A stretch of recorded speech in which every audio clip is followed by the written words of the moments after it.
Author's note. This video is my review of Harry Potter and the Half-Blood Prince, based on Harry Potter by J.K. Rowling, directed by David Yates, published by Warner Bros. And Heyday Films. Starring Daniel Radcliffe, Rupert Grint, Emma Watson, Michael Gambon, Helena Bonham Carter, Jim Broadbent, Robbie Coltrane, Warwick Davis, Tom Felton, Maggie Smith, Timothy Spall, Dave Hewlett, Julie Walters, and Alan Rickman as Severus Snape.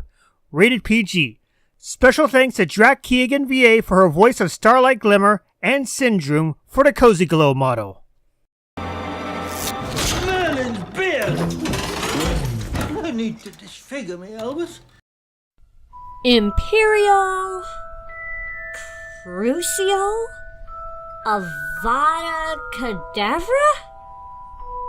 What the hoof does all of this mean? The three unforgivable curses. The darkest of all spells in the existence of wizards. Oh boy. That doesn't sound good. Will you, Severus Snape, watch over Draco Malfoy as he attempts to fulfill the Dark Lord's wishes? I will. Harry Potter's journey continues in 2009 with Harry Potter and the Half-Blood Prince. Though the Dark Lord has been exposed in the last film, Voldemort's power has been expanding across the wizard and muggle worlds. This begins Harry Potter's quest to finally bring him to an end. It's beautiful, isn't it? The one complaint I have about this film is the more lighter parts. This was especially true when it placed a lot of focus on a cheesy romance plot that was going on with Ron Weasley. I mean, first he makes Hermione completely nuts by falling in love with another girl, and then he ends up the victim of a love potion? I mean, what next? Ron Weasley becoming a Death Eater? Or worse, a sparkling vampire? Tom, you have a visitor. And while I didn't care for the romantic cheesy side story, I actually enjoyed the darker parts of the film. Surprisingly, these parts outside of Hogwarts were the real strength of the movie, not to mention the backstory of Tom Riddle, aka Voldemort.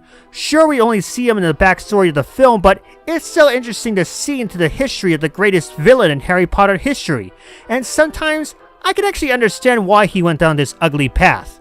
I know what you did, Malfoy. Now, speaking of ugly path, I actually like Draco more now than in the previous movies. I didn't like how he had less attention in the last couple of films, but in this one, we see a more tragic side to Harry Potter's rival, his struggles since his father was placed into Azkaban, and the hell he's been going through just to satisfy his Dark Lord as a new Death Eater. But boy, that kid is going through a rough time. Where's Pinkie Pie when you need her the most? I mean, isn't there a portal between Equestria and Hogwarts?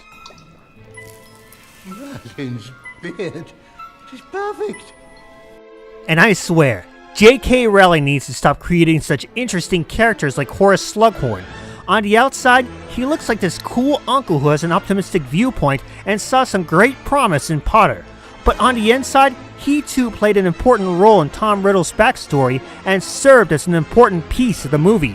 They also did a great job selecting Jim Broadbent to play this role, as he performed his part perfectly. You do understand what I'm saying?